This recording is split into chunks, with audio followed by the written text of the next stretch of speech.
Charlotte, le président et chef de la direction de Québecor, Pierre-Carl Péladeau, appelle l'ensemble du milieu audiovisuel à se mobiliser pour sauver la télévision québécoise. Oui, parce que ce n'est pas nouveau, Catherine, on en parle souvent. Il y a une crise dans le secteur audiovisuel en raison justement des géants du web, les GAFAM.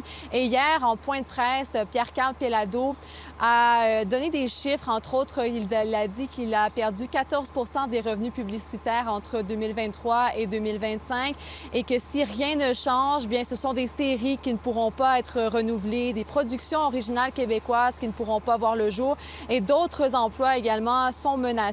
Alors, il appelle vraiment les acteurs du milieu à se mobiliser, à lancer une discussion, une réflexion et aussi il demande de l'aide au gouvernement. On peut l'écouter.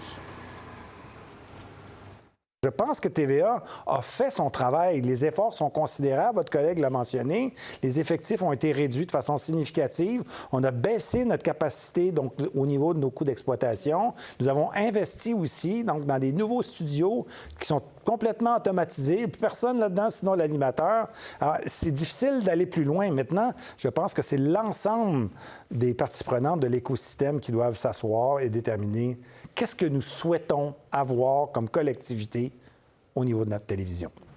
Charlotte, Mathieu Lacombe, le ministre de la Culture du Québec, d'ailleurs, a reçu un rapport là, au cours des derniers mois pour savoir quoi faire, justement, pour aider la culture. Et là, il assure que des solutions s'en viennent. Oui, et il dit qu'avant le 24 juin prochain, on va annoncer une stratégie québécoise sur l'audiovisuel. Mais ce qu'il dit, c'est que la solution pour sauver les chaînes privées, ça ne peut pas que venir du public. On peut l'écouter.